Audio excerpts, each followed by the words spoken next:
The specialty of gastrointestinal also has a role for us to play.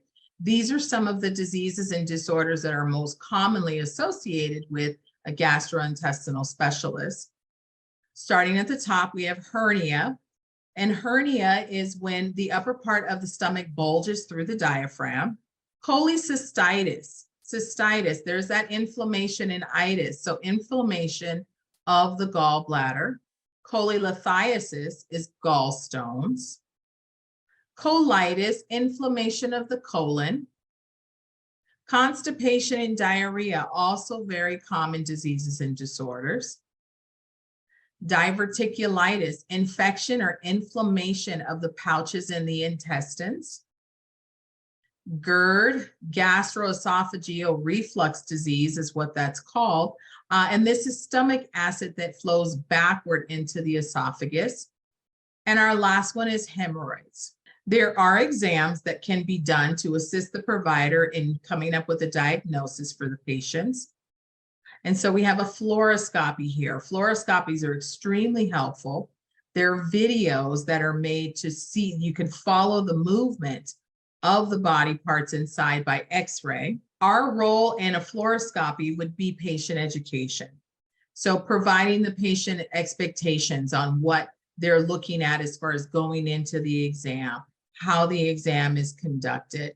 And then of course, if these exams are done using dye to illuminate some of the body parts for the X-ray, there will definitely be patient instructions to handle that as well. Here are some other exams here. We have a barium swallow, and barium swallows work in the upper GI, so the upper gastrointestinal tract. And when we reference upper GI, this is going to be the mouth, the back of the throat, esophagus, stomach, and the first part of the small intestine. All of that fits under the term upper GI. Whereas in our next picture there, we have lower GI. And lower GI is going to be the large intestine, the colon. Anytime you hear the term colon, that's in reference to the large intestine. So barium swallow assists with being able to detect disorders in the upper GI. And then we have a barium enema, which will assist with detecting abnormalities in the lower GI. Here in the picture, what you're seeing is the barium swallow for the upper GI, and notice the illumination throughout the tract. This would definitely be able to aid and assist the provider in being able to diagnose if in fact there's some sort of regurgitation or blockage that's happening. Definitely going to be able to see it in the barium swallow.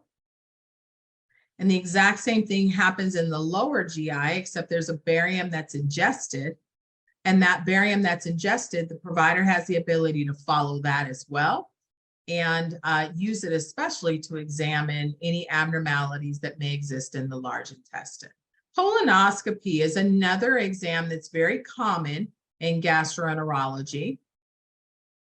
And the colonoscopy, the term scope there is in the word. We have scopy, that's a scope, or the process of using the scope goes inside the colon, and it's checking for what's called polyps. So there's a long tube that's inserted into the colon. It has a camera connected at the tip, and it gives the provider a full view of the inside of the colon. So in order to be able to view the colon without restrictions, patient education, there will be a lot that you will need to share with the patient in making sure that they clear out their colon so that there aren't any barriers to prevent the provider from being able to detect these polyps. If they go through with this scope and they notice these polyps, which really look like little nodules that kind of hide out throughout the intestines, because polyps have a huge risk of developing into cancer, it would be common for the provider to go in and remove any polyps that they identify to reduce that risk for the patient.